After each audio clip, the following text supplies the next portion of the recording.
Oh, poor puppy. Totally My dog terrible just timing. freaked out when I did that. I'm sorry, Aw. dog. Anyways, hey guys, welcome back to the Gamers Paradise podcast. That's a tongue twister. Say 5 times fast. Gamers Paradise podcast. Gamers Paradise podcast. Gamers Paradise. Fuck.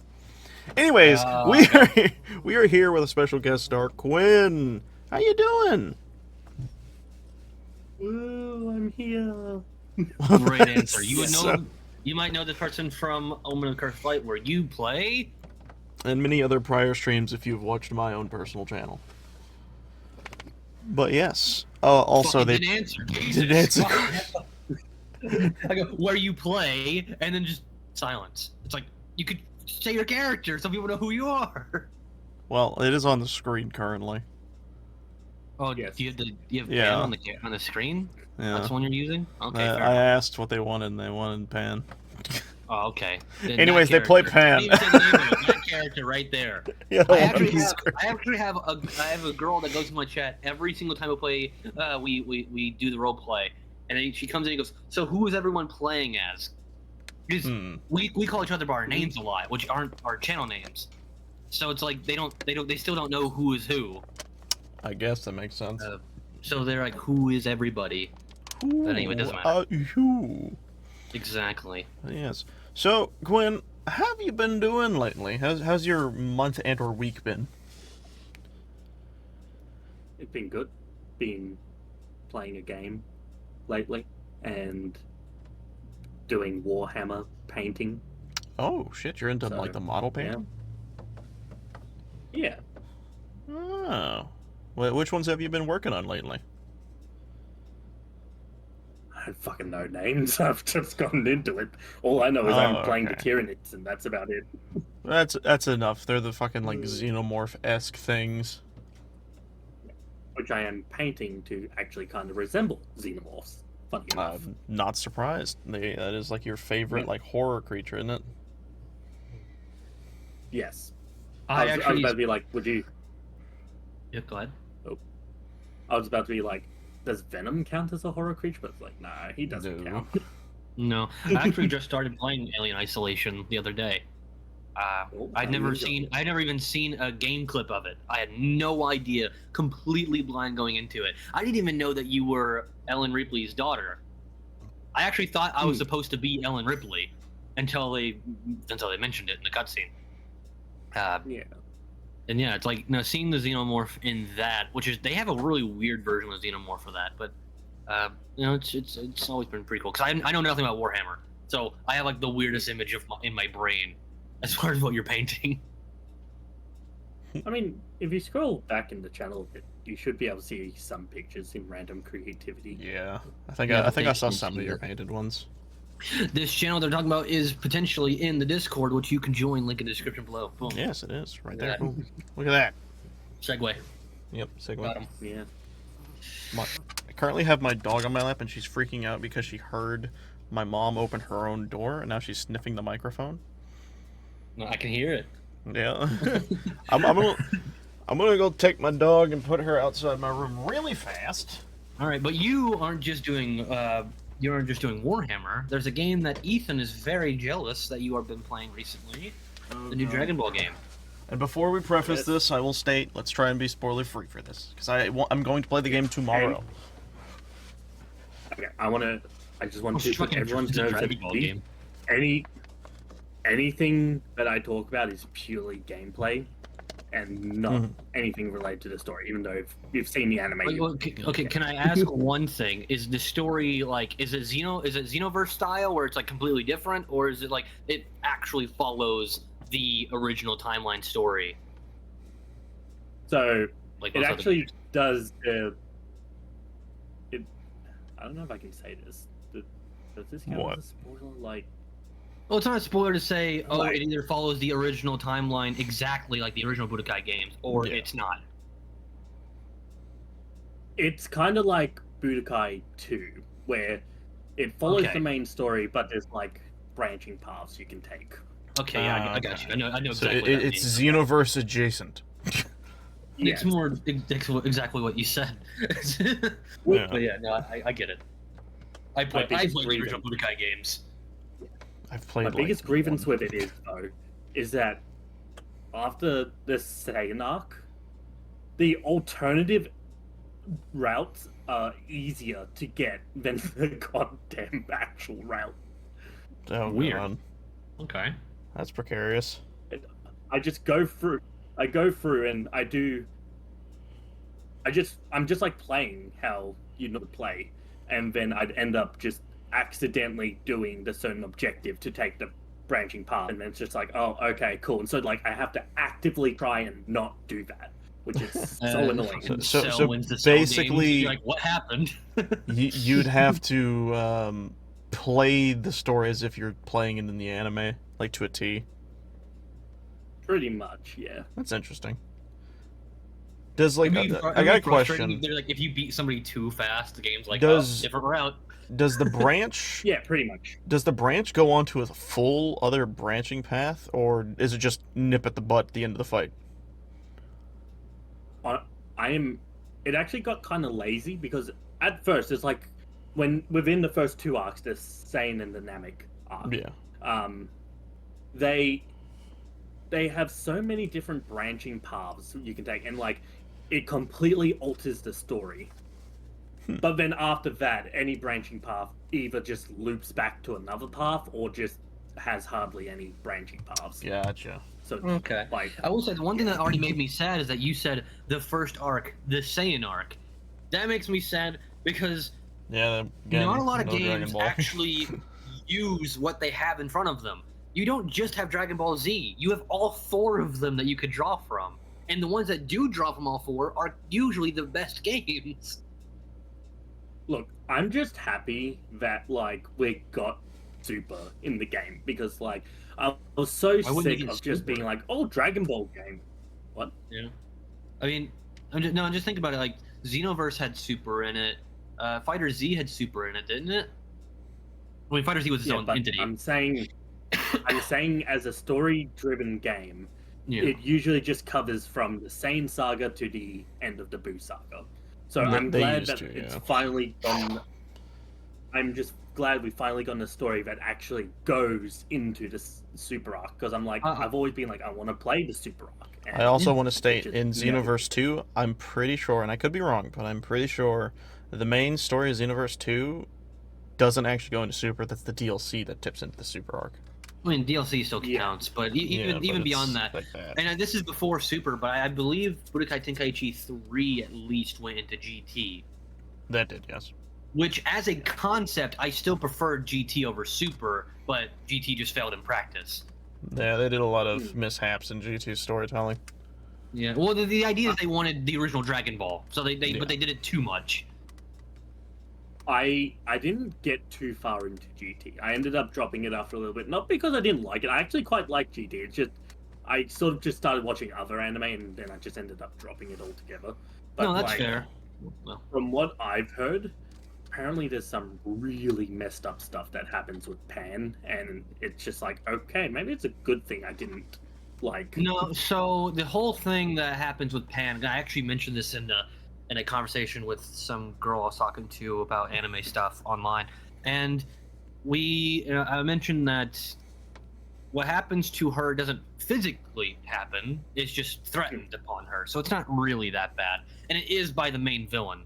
So it's like it's meant to make him seem bad because up to that point he's only like kind of evil, like basically they wanted to cement that you should not root for a baby, which is the main Yeah. villain at that point. It's like you should not root for him in any capacity, and up to this point he's been kind of meh as far as like being truly villainous. And one of the things I really like about GT, at least as the promise, I would rework the Grand Tour, but ironically, it's everything after the Grand Tour. If you didn't know, GT stands for Grand Tour. That's all it means. But yeah, there's the Grand Tour arc, which is the first one, and then there's everything beyond that, which is Baby, and then the best, honestly, probably the best arc in Dragon Ball, besides Cell, is the Shenron arc. The Omega it's Shenron fucking arc good. it fucking slaps so hard, and it's so sad that most people never see it because they just won't give GT a chance. But it's chef's kiss. It is the second best in my opinion, the second best arc in all of Dragon Ball. Back to Sparking Zero for a moment. Another thing I disliked about the game is everyone talks about how hard it is, but it's like, with the exception of one fight, which I won't say anything. At least this is just the Goku segment. I haven't played the others yet. I've completely completed Goku's like section of the story, just before, and I first tried most of the fights like 95% of the time. I would say that, to be fair, even if you're playing on like, is there difficulties in the game? There's only two difficulties. There's the default and then there's the lowered, and I've been playing on the default. Okay, I would say that, to be fair, you've been playing on essentially quote easy mode, even on the default difficulty, because you're using Goku. Like, I expect Goku, Vegeta, and like Piccolo to be the easiest, maybe besides Gohan. Oh, I'd Gohan in there. Ooh, do they add the Super movies in there? I don't. I've heard. So. I haven't. I've heard they have some of the old movies. I believe Hirudegan's in there. Okay. Which I'm excited for. He's my favorite kaiju creature in all of Dragon Ball. Okay, too many people talking at once. Sorry. Australian internet, it sometimes makes my voice delayed. But anyways, yeah, no, it has characters from the movies, but like I haven't witnessed being able to play like a storyline from the movies.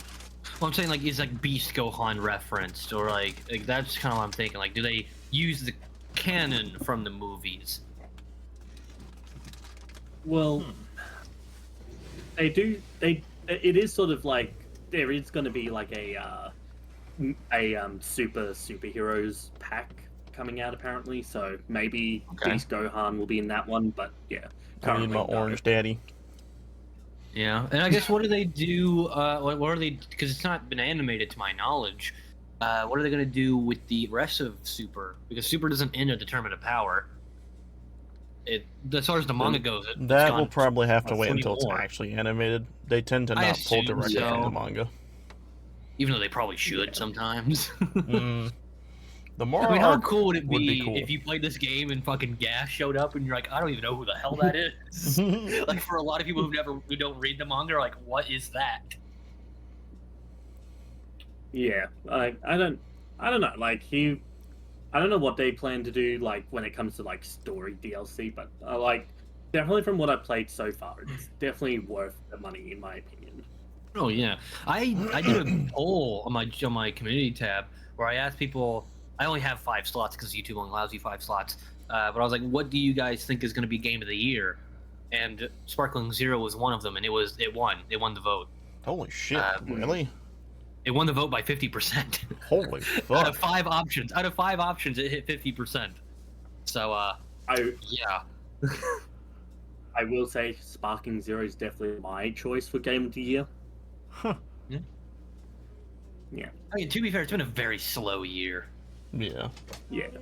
Really, the only big competitor, unless you're gonna give it to like a Call of Duty, which you never should, is give me a moment. You think Helldivers, but Helldivers crashed so hard that I don't know if you can. And Warhammer's popular, but it's not. No, I'm saying Warhammer's popular, but it's not nearly as popular as Helldivers was at the time. At its height. Well, I mean, you'd say that about Alan Wake 2, but look at that from last year's fucking. I guess that's fair. That's fair. Yeah. But yeah, no, like I think there's definitely some solid choices. As I said, there's Sparking Zero, Warhammer, Helldivers, which I can definitely see being nominated at least. Astrobot, Black Myth Wukong. Oh yeah, Black Myth Wukong. I didn't have that on the list, to be fair, because it hadn't come out yet. Yeah. But there's definitely some heavy hitters that have been like coming out on like the later half of the year. So I think they did it on purpose. The fourth quarter is very important because that's usually, I mean, you're getting into the later holidays and into Christmas and stuff like that, where a lot of bigger games. I think that's when like the Dead Rising remake it already came out. Or is it? I don't remember. Like they're doing the remake, and then I think they're going to announce the second game's remake or something like to that degree in Christmas time. So it's like they're using a lot of that time frame. I know Avowed comes out in the fourth quarter of the year, and that I think easily could win Game of the Year if it's as good as I know it can be. That makes sense. Sorry, which game? Avowed. So do you know Obsidian? So Obsidian Entertainment, studio? they what? Yeah, The Obsidian. studio? Yeah, the gaming studio who made Fallout New Vegas, The Outer Worlds, Cold War 2, that stuff. So Yeah. years back, they asked Bethesda to get the rights to Fallout and the rights to Elder Scrolls. They said yes at the time. Then they got completely embarrassed when Fallout New Vegas sold way more on such a short time frame than Fallout 3, which took 8 years of development, and they did it in 11 months. So they immediately Bethesda immediately shut down their all communication and talking with Obsidian. They revoked the rights, including Elder Scrolls. The problem is they were already like half the way through making their Elder Scrolls game, so they're like, fuck it, let's just rework it and turn it into something else. And that is Avowed. They didn't have the money to continue the project because they were cut off by a much bigger studio until they were bought by Microsoft, and then Bethesda was bought by Microsoft. But that doesn't really matter. They finally got the money, they redid it, and that's coming out as Avowed. So Avowed was originally Elder Scrolls 6, technically, and now it's, as I said, Avowed, and that's coming out at the end of this year. And simply because of what it used to be by a gaming studio that is known for just slapping when they really try, it makes me really excited. Well, I'll definitely have to check that out at some point. Yeah. I mean, what makes me a little bit happier is people will go, oh, well, The Outer Worlds kind of... It broke even, which in the gaming world is seen as a failure for some reason. If you break even, you lost. So people were like, well, what about that? I would say in defense of Obsidian Entertainment, thank you for... You didn't have to say that. I just left because I had to deal with some stuff, and I haven't been back for a little bit. That's okay. So, but Obsidian Entertainment didn't have the financial backing of Microsoft at the time that they started and mostly created The Outer Worlds. So, I think that's the reason Outer Worlds was good but not great, was that they were kind of just on their own doing it. And that's what I'm hoping for Avowed, is that now that they actually have hundreds of millions of dollars behind them, they can actually make the game that they could make. Would be nice to actually have a game in like the style of, what was it, Fallout New Vegas, but really actually delved into more. Well, that's what I'm saying, is that they were originally contracted to also do Elder Scrolls 6, but then after Fallout New Vegas came out and it was so fucking popular, Bethesda ripped the agreement that they could make Elder Scrolls 6. So what they did was they remade the game, and that's coming out as Avowed later on this year. So that game is still coming out. It's just rebranded into Avowed instead of Elder Scrolls 6. Damn. So yeah, the game is still releasing. It's just going to be like... I think the only problem it's going to have is that it might be too obvious it used to be Elder Scrolls, and now that it's not, it might seem weird. But they also added like 3 more years of development onto their cycle, so hopefully they reworked all of it. It all works out. They're smart guys. In fact, the main writer for Fallout New Vegas came back specifically to work on Avowed. Yeah. So, hoping that's good. Also, Quinn, I apologize for interrupting. What were you going to say? Well, I didn't say anything. Earlier, like before, I had talked about the... never mind. I must have fucked up. I'm sorry, I just got back from... So, okay, I'll explain myself. I was on call with my sister because she is over in Florida right now. She had just yesterday gotten stung by a jellyfish, and she hasn't been feeling well. And so I was checking on her, seeing if she's okay. Did you have one of your friends pay on you? That's not an actual cure for jellyfish stings. I know. No, they didn't. That's really funny, though. But yeah, no, I was dealing with that. I apologize. Speaking of, like, I guess, sort of video game, like, I don't want to call it a flop because it definitely wasn't a flop. I enjoyed the game and everything, but like I want to bring up Concord.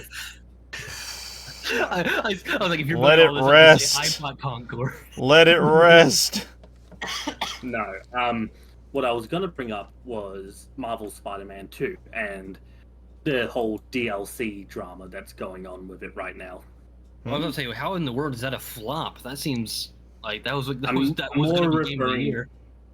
More referring to the DLC stuff with it, because I don't know what's gotten into these guys. Like ever since the first Spider-Man game and then Miles Morales released, for some reason they're just like, oh yeah, we're just gonna like slightly mention something for like a year and a half and then just randomly drop shit, right? And like, I don't know why they're being so like quiet about DLC, because a lot of fans, myself included, are losing hope in the game. In fact, I even uninstalled the game because like I got tired of waiting for the DLC, and so I actually uninstalled it to make space and whatnot. And it's like, okay, and yeah, they're saying like, oh, it's because of the cyber attack and blah blah blah. It's like, cool. It took them like 6 months to make a new game plus for the game, and now, like, we're coming up on the year 1 anniversary, and there's still not even a word about the DLC. The most we got was when they updated that game for the new game plus, and if you go into the debug menu, there was the option to play the intro for a Beetle DLC for the game.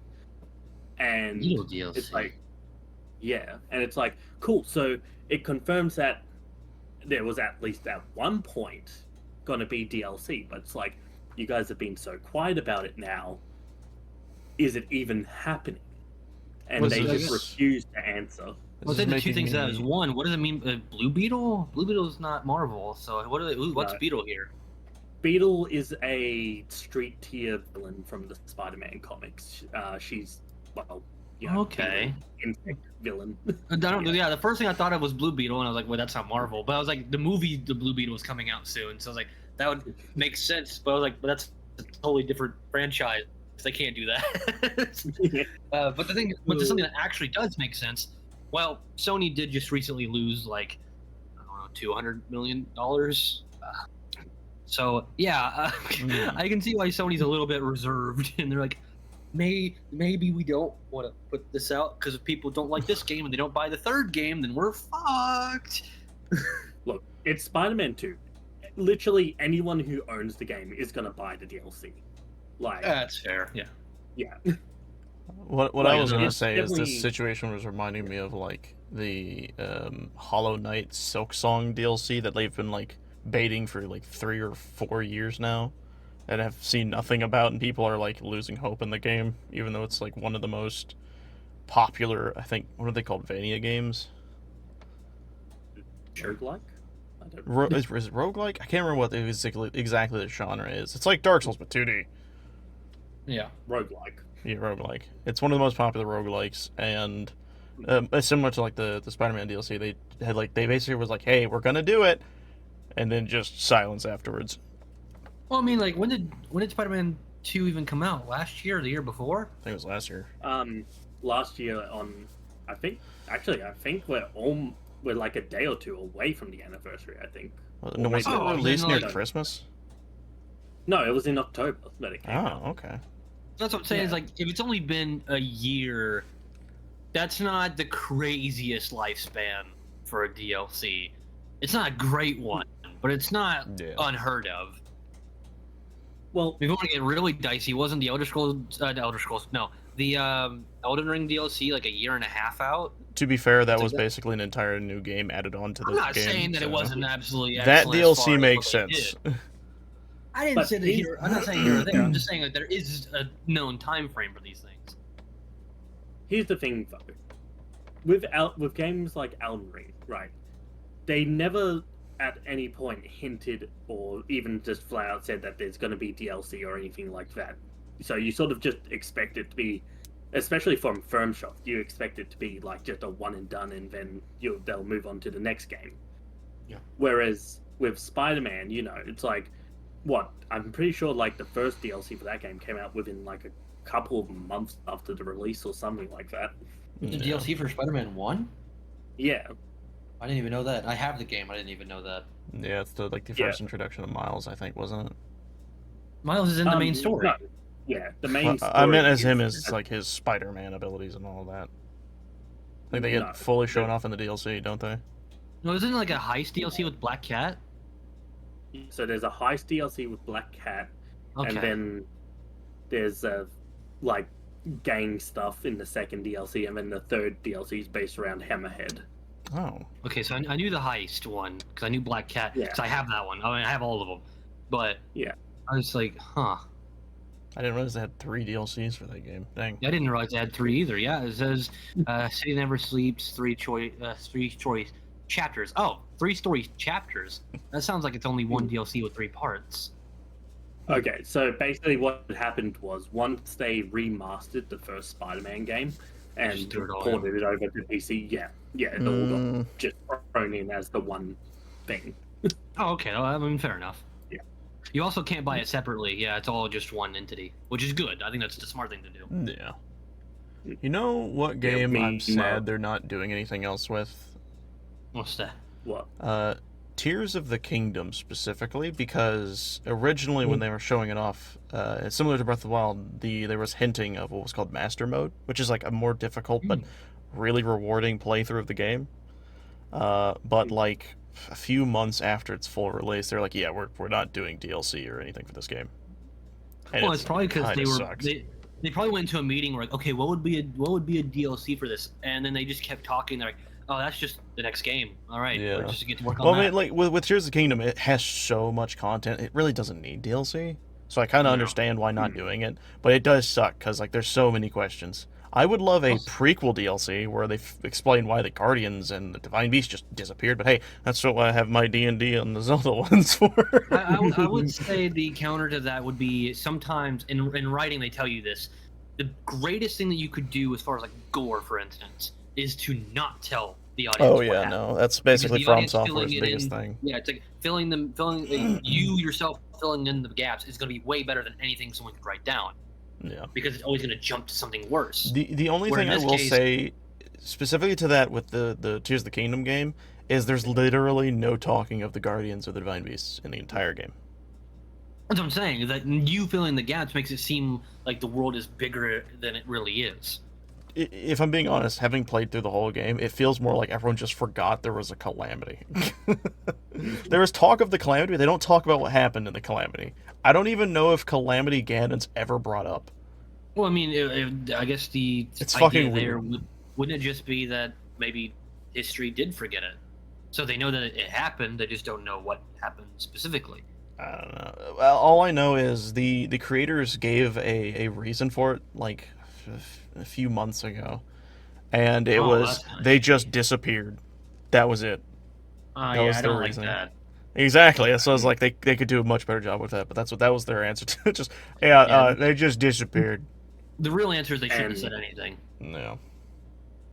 And I also think as well, like, I think if a story has come to its natural conclusion, that it should have like filled in any, I guess, blanks that the story might have like behind. The Joker movie.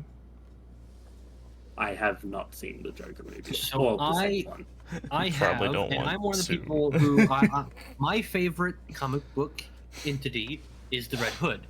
The Red Hood is directly associated with Batman, so I'm very into Batman as a whole. I've even said this in a previous podcast, so I guess if we're doing hot takes again, Heath Ledger's Joker is not the Joker. He's a fantastic actor. He played it very well, and sadly, it did kill him, but he was not a good representation of the Joker. Now, there are versions of the Joker that came after him that were very inspired by him, deeply inspired by him, directly inspired by him. But before him, that is not who the Joker was. Not specifically. And then you get to this version of the Joker. Oh, go on. I was just going to say, I've said it before and I'll say it again, that Mark Hamill is the best Joker. Yeah. Mark Hamill is the best Joker. He's 100%. the Joker. Yeah. He's the closest representation to what the Joker actually is like in something that's not comic books. But anyway, the current version, well, the current in quotes version of the Joker, because it's not actually associated to Batman at all, makes no sense for two reasons. One, do you care about spoilers for the Joker movie? Not really. All right, so we're gonna do a little spoiler warning here. If you care about the second Joker movie, 3, 2, 1. Yeah, turns out he wasn't the Joker the whole time. Huh? Yep. I heard the reveal at the end is that he isn't the Joker at all. Also, apparently at the end of the movie, it's hinting that Heath Ledger's Joker is the one who offs the main character in the movie. I never got that. Well, at least the character, the guy who plays the Joker, doesn't look anything like Heath Ledger. So they could have done better casting there if that's meant to, be the hint. That's just everything I've heard. People are like, this seems to be the easiest connection here. Okay, well, fair. It basically gets a good build up to Heath Ledger's Joker, but it's just really poorly done. Well, also doesn't make sense because Heath Ledger's Joker already has a backstory, so now you're rewriting who he is. Well, not really. Heath Ledger's Joker has never actually had a tried and true backstory. His backstory, his backstory changes every time he explains it. No, it's not his explanation. It's the director's explanation, which was that he was an ex-soldier. That's where he got the scars. That's why he can do all the military stuff that happens. It's why he's an excellent tactician. It's like he was an ex-soldier who had PTSD, and he went too far. He had other mental illnesses, and it all just compiled. Well, I guess that's what I will say is because he said it, it doesn't entirely mean it is the case because of it not being in the movie itself. But fair. Either way, it doesn't really matter to me at the end of the day. I still think just the fucking... Okay, can I just say the biggest thing I hated about the second movie, real quick? Go on. Why the fuck was it a musical? Lady Gaga. Yeah, Lady Gaga. I get that she's an amazing singer. I love a lot of her songs, but she just because she's there doesn't mean the movie has to be musical. In the trailers, they do not do a good job at showing that this is going to be a musical movie. They don't. It's really poorly done in the trailers, and I think that's why the votes on how good the movie is have been so astronomically low. It has done worse than when it comes to the the whole comic book movie. Yeah, it did worse than Morbius. Worse than Morbin Time. I thought. How do you do that? Saw a figure that domestically in America made $37 million, which is extraordinarily low for a film of that budget. Yeah, it's sad. So I got a question. Yeah, go on. So, is the Harley Quinn in that movie actually Harley Quinn, or is... Okay, so let me get to that. Perfect segue, because I was actually about to talk about her. Okay. So the problem with Harley Quinn in that is it doesn't say that she isn't Harley Quinn, like it does say that he is not the Joker, or at least not our version of the Joker. That's what it says. He is the Joker, but he's not our version of the Joker. That's what it says.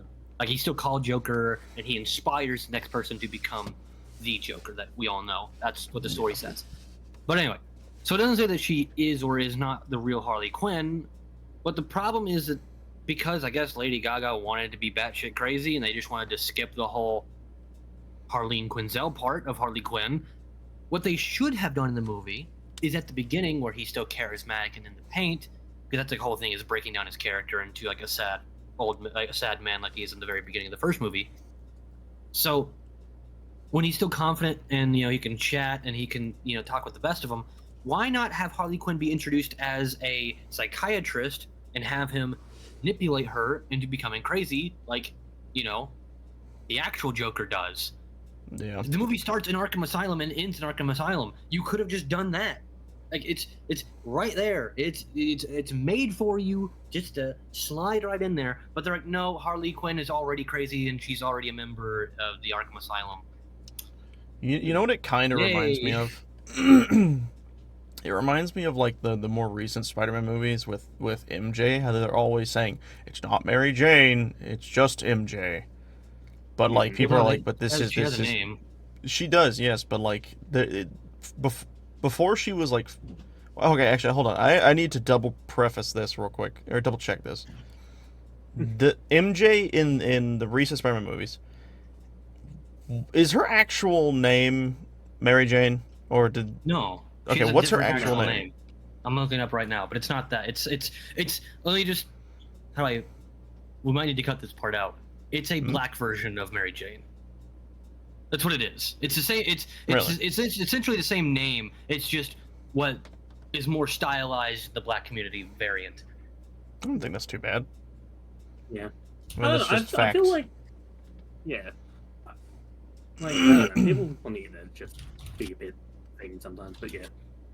Also, I guess something I've always sort of thought about is Batman even, like, actually, like, smart? Like, I mean, I get that he's, like, an amazing... Can we do a quick pause? I found it. It's Michelle Jones. She's Michelle Jones Watson.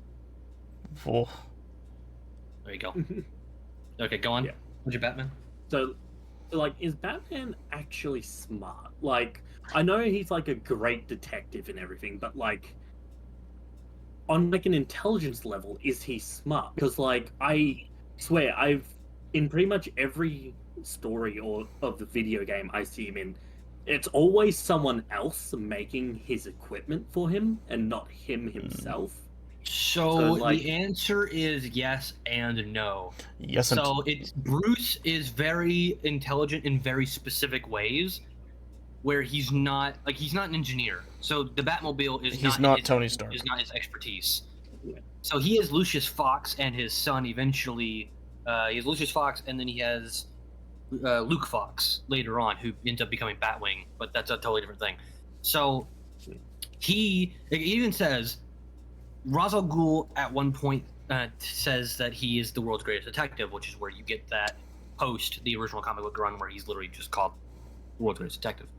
But like in the new version of the story, Ra's al Ghul is the one who gives him that, and eventually Ra's al Ghul takes that away from him and says that no, he's no longer the world's greatest detective. The world's greatest detective now is Tim Drake, who is Red Robin.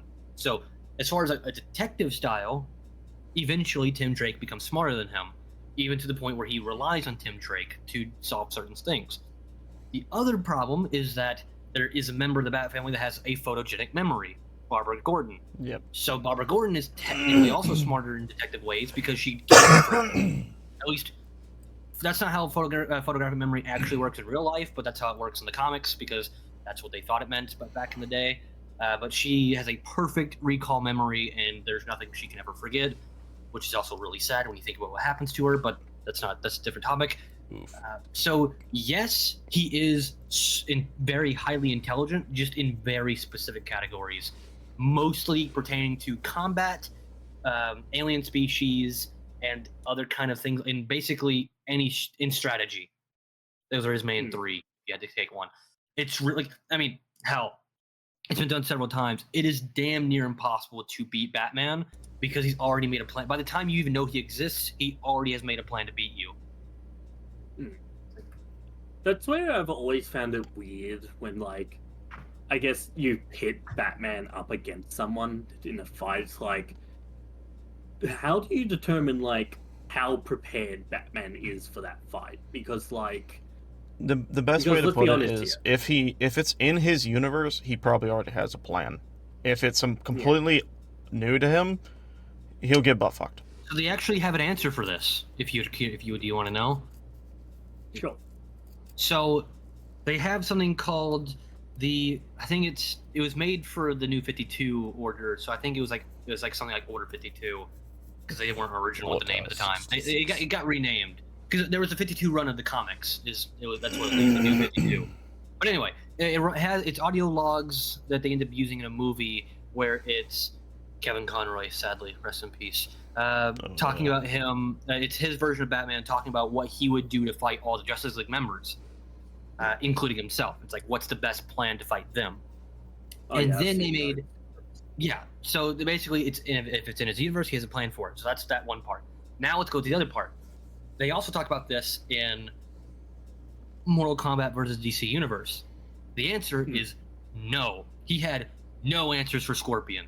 He knew, but eventually he learned that Scorpion was similar to other people he's already faced, so he eventually learned Scorpion. But the moment Scorpion showed up, he had no idea. In fact, he loses to Scorpion, which is very rare for Batman. It's like, yeah, if you're completely outside of his realm of knowledge, he usually gets dipped. The problem is that not a lot of people are outside that realm of knowledge. Similarly, if you all ever remember that one animated, like, Teenage Mutant Ninja Turtles and Batman, like, movie that mixed, Batman, when he ran into the Shredder for the first time, actually lost his first fight with the Shredder. That's funny. That's weird to me. It's similar to Shredder, so it's like it's because Shredder has his own fighting style that Batman had no idea about. Okay, fair enough, I guess. Yeah. God help him if he met Deadpool then. Oh, I think. So he's actually met a lot of people similar to Deadpool, so he could probably take Deadpool. Well, I just mean when it comes to fighting style, because the Taskmaster is terrified of the man because he can't copy his fighting style because of how unpredictable it is. Yep.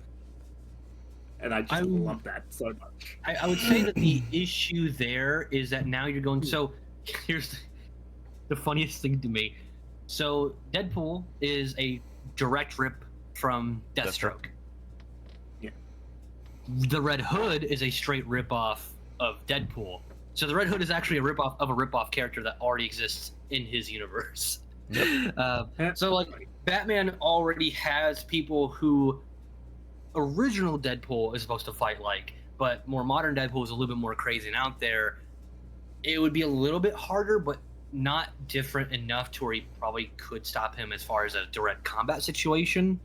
The biggest issue he would have is that he's fought people who can regenerate and can do the things that Deadpool can, but not in the same way. So figuring out how his regenerative properties work would be the biggest hurdle, because Batman doesn't kill. So if he sees a human that's not like Clayface, he's not going to eventually like, oh, I need to cut off his limbs.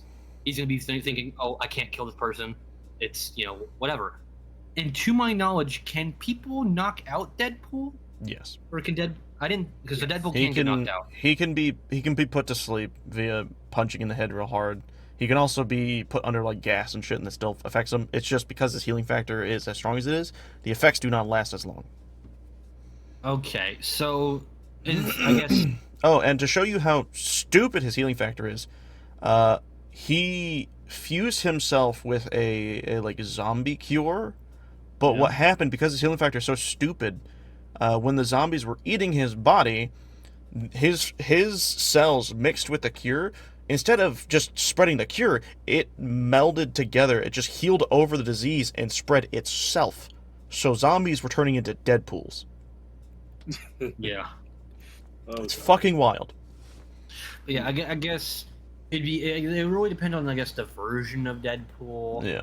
And I'd say 90% of Deadpool variants wouldn't be too hard for Batman to figure out. No, not because he's not random, but because he's so random that he'd become predictable to Batman. Something to also note is, and I might be wrong about this, but I'm pretty sure, like, he doesn't have superhuman strength.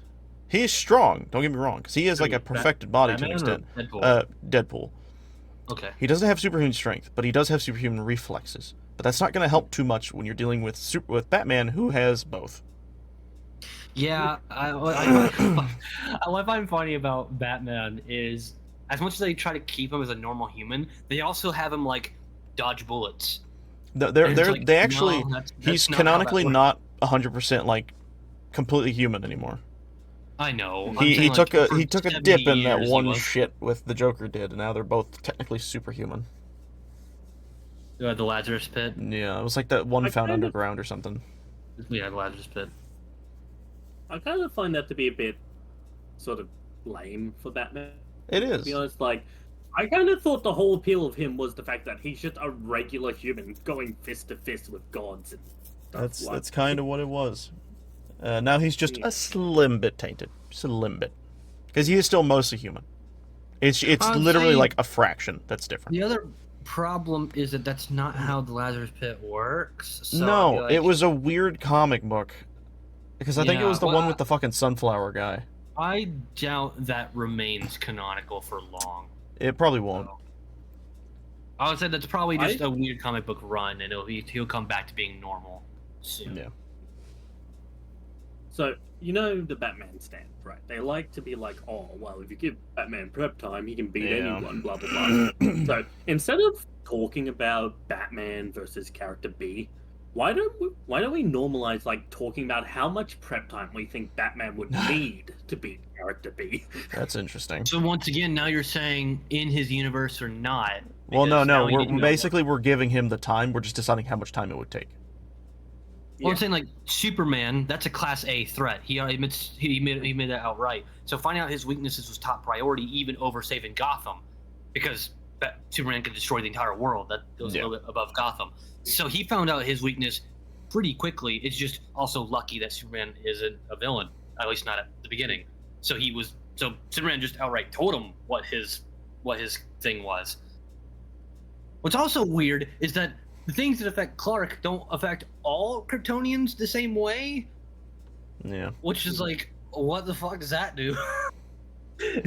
Like, because his cousin, I think it was originally his aunt, but now it's his cousin, Kara. Kara doesn't get affected the same way as he does on certain variants of kryptonite, which is also stupid. The whole different variants of kryptonite is like, really. Oh, but we love pink kryptonite. Yeah. Yes, pink we love Yeah, and then there's like, what do you do with John or Superboy Prime, and like, what do you do with Connor, which is the other version of Superboy? Which is weird. Why do you have two different versions of Superboy? Well, I mean, technically, one's a clone. I was gonna say one's a clone and one's actually and one's actually his son. But it's like, and then there's Bizarro, which that's Bizarro. a whole thing in its own. I love Bizarro so much. He's so fun. He's a good boy. He's a good boy. Goodest boy. I guess the only good part about Bizarro is that he's not smart enough to actually use his powers incorrectly. No. He's like a dog. You can train him to be really well behaved. Specifically Red Hood, but yeah. Yep. I still loved that comic book run. It's so good. It's so good. I wanted to do one with all of the Outlaws together. I think that would be really sick. I really miss like the fucking like the days of what was it? It was Artemis, fucking Red Hood and Bizarro just fucking running around doing stupid shit. I think there was like one time they stopped a fucking like Middle Eastern war or some shit. Oh, what? Okay, I just popped out of existence there for like 15 seconds. What were we talking about? Did you enter into the void and then return? I did. Everyone just went quiet, and I was like, "Hello." Oh. And then you popped out. No, it was like, "Please come," and I pop back in. You go, and he was in the Middle East for some reason. I was like, "What?" That's funny. How do we get to the Middle East? I didn't realize you suddenly went to Australia for like a second. Yeah. Anyways, I was just saying that I liked the days of the Outlaws when it was just Bizarro, Artemis, and Red Hood, and they were just fucking doing random bullshit. Yeah, I don't like they were trying to put him with Artemis though. That's one of my. I didn't care too much about it myself. I just found it funny. I loved the reactions of anything Bizarro was trying to do. True, but I also like the Outlaws version of Starfire more. So yeah. Like, I don't really care for Red Arrow, but I do care for Starfire. So it's like, I want a comic book that's all of them together being the Outlaws. And I don't think that exists yet. I guess don't quote me on it. If you're watching this and you know, put it in the comments. Y'all think Starfire and Tim Drake's child is canon? What? I mean, probably. That he had so I don't remember if this was in the comic or if it was just like a webtoons thing. But I'm pretty sure it's canon where they have a daughter and she is the most insufferable thing I've ever seen in my life. Are you sure you got the right Robin? It was Tim Drake, wasn't it? Are you sure about that? No, sorry, fuck, Dick Grayson. I'm stupid. Dick Grayson. I'm about to say, she has been never I don't know why I got them mixed up. I do not know why. I just kind of forgot. I've never heard of her being partnered up with Tim Drake ever. No. Yeah. But, I'm just saying, as a kid, definitely preferred the sister over Starfire. Blackfire? Yeah, whatever her name was, I don't know. I just told you, it's Blackfire. Yeah, that one. That way. Don't question me on my DC knowledge. If Cody is, I know Marvel, you know DC. Yeah, if Cody is the Marvel fanboy, I got you on DC, especially Batman. And I got you on My Hero Academia.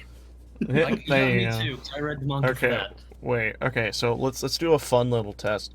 I know Marvel. Okay. Quinn knows My Hero, and then you know DC. So let's all pick like low tier villains and see who would win. Oh, okay. So is it my favorite low tier villain? Yes, your favorite low tier villain, like some he's like. Gonna lose outright. He's not a good fighter. I could choose so many. Okay, but like, so what many do you, ones. Most of them come from Spider-Man. Low tiers? I mean, not the main villain. Not because like. So what I'm thinking, I think of like the area around like Rhino and below. Because like, there's not really many like side villains that get focused on, if that makes sense, within My Hero. There's a good chunk like, in My Hero. There's one main side villain, but he becomes a hero in the end. Oh, I think I know who you're talking about. Oh god. Don't spoil things for people at home. No, he's been out for a fucking year and a half. Fuck the spoilers. The guy who can turn Aaron to Gentle Criminal. Yeah, Gentle Criminal. Gentle becomes a hero at the end. So does he really count as a villain, even though he is a side villain? I guess that's like your biggest debate there. Yeah. But otherwise, I would say like the henchmen count. Anyone that's considered a henchman would count. Yeah. Oh, then Darby, easy. Darby is the main villain. He's technically a main villain. He's not a henchman. I mean, technically, he's a henchman of Tomura. I mean, he's definitely not. Even though I'm pretty sure he doesn't actually work for Tomura. Completely against orders. They literally consider each other friends, don't they?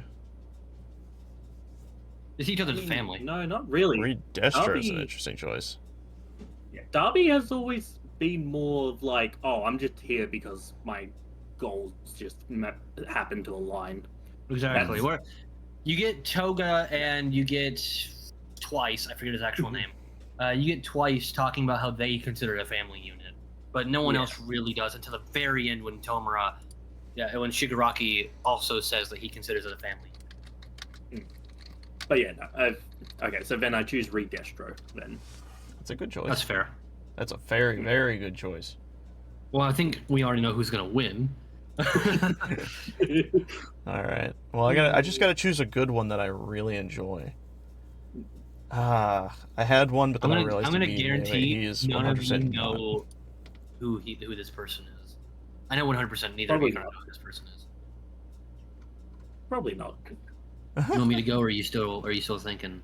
You guys go first. I gotta find a good one. I gotta find a juicy So one. you're picking Redestro? Yeah. My favorite low tier villain is Calendar Man. Oh my god. I love Calendar Man. Forgot about it. I know who Calendar Man is. You know who Calendar Man is? Oh, this is excellent. I love Calendar Everyone Man. knows who Calendar Man is. He's so fucking I know nothing about Calendar Man, but I know who he is. Yeah. No, but I love Calendar Man, but he doesn't really do too much. Yeah. So he's more like prophetic than anything, and that's about it. So he's not really a technical danger. He's more of I kind of know generally what's going to happen in the future, and there's nothing you can do to stop it kind of guy. Yeah. I kind of got one that I'm intrigued to see if you guys know. Actually, I want to change my answer because, like, I just realized, like, you said favorite, and now I'm like, wait, if you're counting... Well, it doesn't have to be exactly favorite, just one you enjoy a lot. But if you are willing to count Reed Destro, then I don't see why you shouldn't account for him. Overhaul, he's my favorite of like. Overhaul is not a B villain. He's just as much as a like B villain as Reed Destro is. Reed Destro isn't a main villain simply because the heroes never fight him. The villains fight him. So it's like automatically, it's like he's not. I wouldn't consider him. He's not a. Here's what I'll say. He's not an arc villain. He doesn't span over an entire thing. He really does though. Like he's the main villain of the whole like villain arc thing, where they go to the city and basically have to overthrow their little government they got going on there. What I'm saying, but that's not the main characters. That's the main villains. Okay.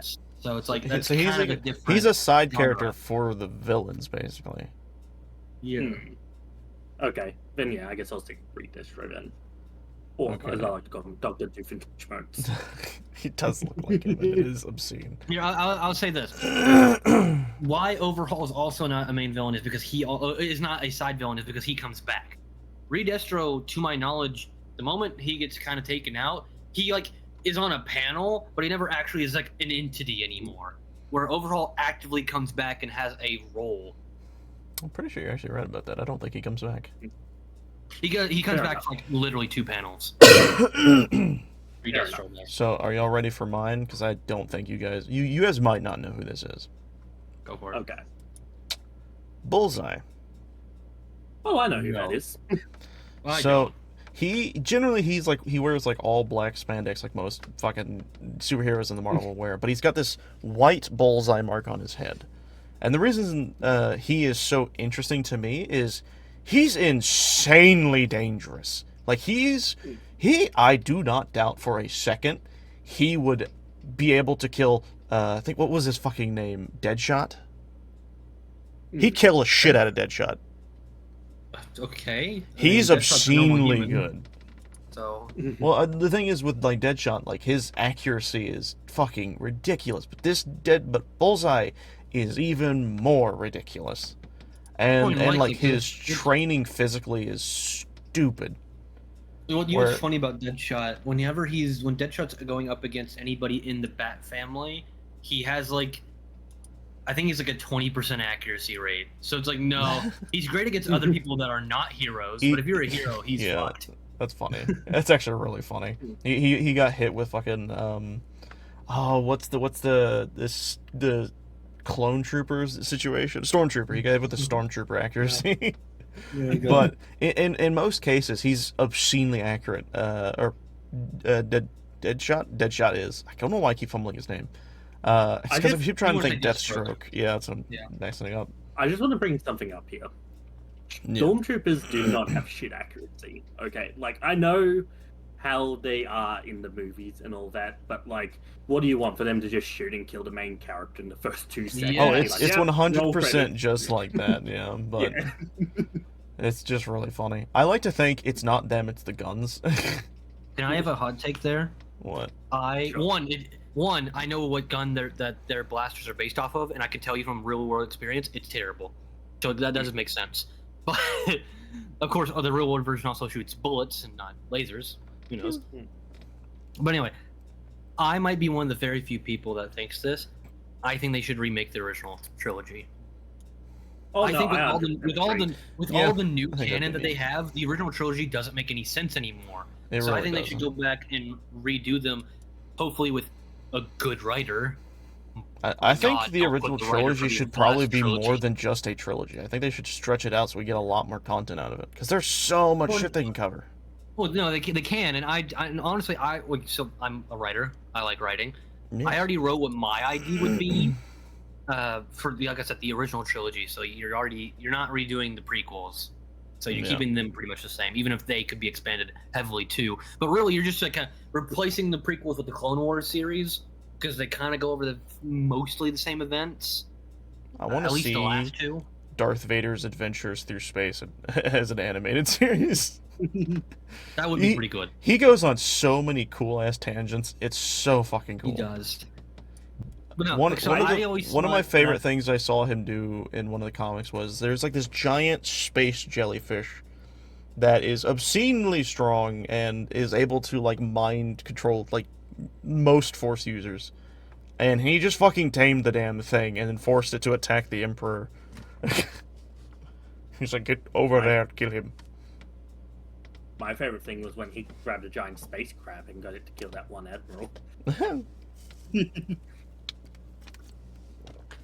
Yeah, so I always thought that it should really be quadrilogies. I think quadrilogies would work a lot better with Star Wars' formula at this point.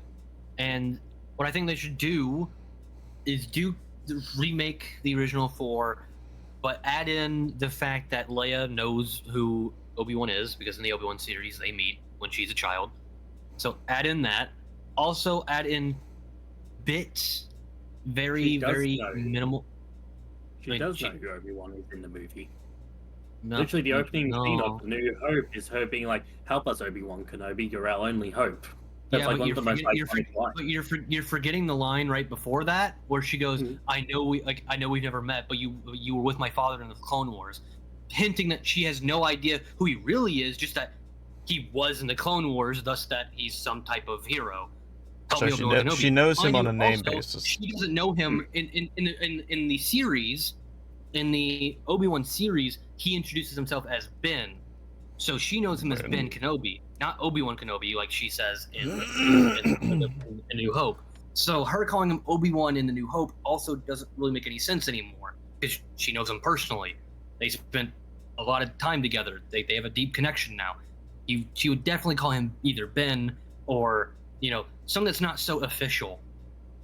Even if she is slightly older. That's another thing people forget. She's only 18 by the time The New Hope happens. And she's like 11. I think, no, she's 10 exactly during Obi-Wan, so this is 8 years later. Oof. Either way.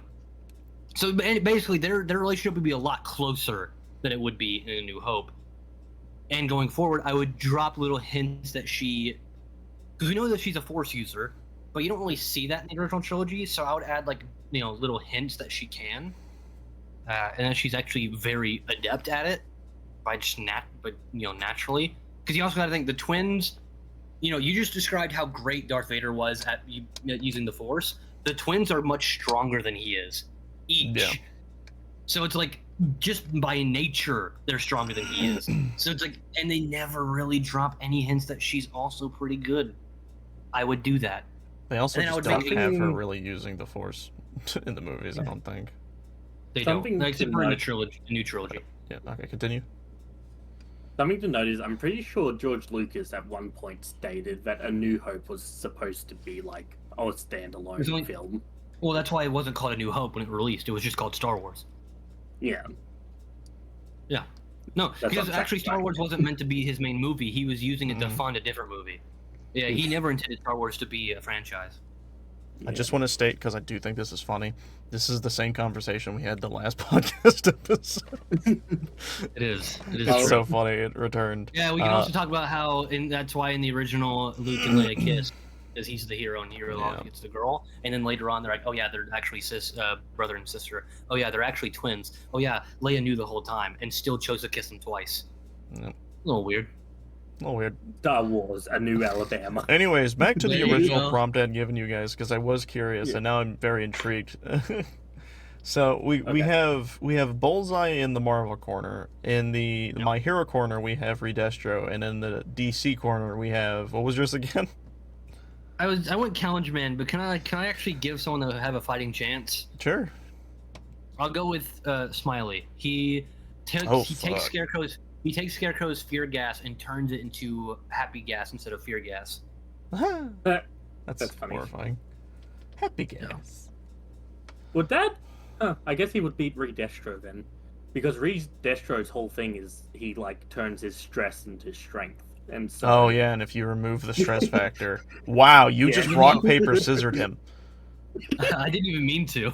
I also want to state, this technically means Bullseye wins against the other guy because he's an assassin. He fucking knows how to deal with toxins and shit. So, it's just went around in circles. This is rock, paper, scissors. Bullseye beats your character beats Redestro, and Redestro beats Bullseye. This really depends if Bullseye I do think that Bullseye would ultimately win. But I guess the question is, does Bullseye kill Smiley before the gas hits him? Because if the gas hits him, he's not killing him. Because even Batman couldn't outstrength the gas. So it's like I'm pretty sure he would. Bullseye's the type of dude that would do it from buildings away. Yeah, that's what I'm saying. Is in an actual they know that each other are coming scenario, I think Bullseye wins anyway. But if it's a surprise attack and Bullseye can get countered like that, then there is a chance that he could still lose. It's just not a big one. I do not know if even the gas would actually work on him, just because of the immense training this man has gone under. And I mean that, in a sense, in comparison to Batman. Just to give you an example, there was a comic kind of working on a little bit of the backstory of Bullseye, where he had... I don't remember if this is exactly the name. I think they're called The Hand, or that might have been something else. I want you to tell me you're not going to sit here and say that Bullseye has a stronger mental capacity than Batman. All I will say is he is incredibly like honed in. Yeah. Like Yeah. no joke. There was a comic where he was put in a room, a small ass room, where assassins, like fucking well trained ninja assassins, were constantly pouring in, and these aren't just like your normal ones. These are ones who were trained for years to kill people. Like the League of Assassins that Batman beats. Yeah. Yes, except this guy just didn't stop. And each of these assassins had like weapons that were like fucked up and shit, and he just kept fighting them all with nothing. He had no weapons. He was just gutting them with his own capabilities. He was going fucking ham, taking no damage the entire time, and just murking all of them. And it was constant. Resident Evil's Hunk beats the fuck out of this guy. Who? Hunk. You don't know who Hunk is? The Grim Reaper? No. Wow. Okay, so in Resident Evil, there's someone called the Fourth Survivor who is technically. Oh wait, you're talking about the guy in like the black suit. It was like, where's that, like fucking military vest or something? Sure. Yes. It's not pure black, but you're close enough. It's the one with the red eyes or like red glowing goggles or shit. Yeah. It's a gas mask. Gas mask. That's what it was. Yeah. So that's what I'm saying. It's a gas mask, so Smiley wouldn't work on him. It depends on how stressed Destro could get, which is very. The problem is that if the gas stops him, because here's the thing: if the gas doesn't stop him, he beats Bullseye too. Because I think the tracker could take bullets. So it's like, what is a guy that predominantly uses bullets going to do against a guy? Who's he doesn't predominantly use bullets. His name's fucking Bullseye. Does he use fucking bullets? No, he's a trained assassin. He doesn't just use bullets. He knows everything. He knows fighting. He knows swords and shit. He doesn't know how to use those things, but like, here's what I will say: if it came to hands, he would win, because he's just that good. He's almost like he's probably not a few bits away from being a very Batman-esque character. That's how good he is. Bullseye is not something to be like scoffed at. I'm pretty sure in most occasions when he fought Taskmaster, he beat the shit out of Taskmaster. I mean, that doesn't really mean too much considering that Destro is on a, like, I guess. What I will say is, I do not think Bullseye can handle Destro. Okay, because I was about to say he's in an anime, so his rules are a little bit different.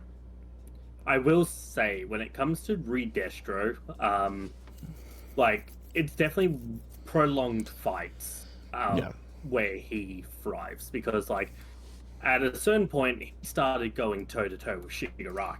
And hold on, I just thought of the funniest thing. Can you imagine him fighting Spider-Man? He'd get pissed off so fast. Yeah, but Spider-Man still wins.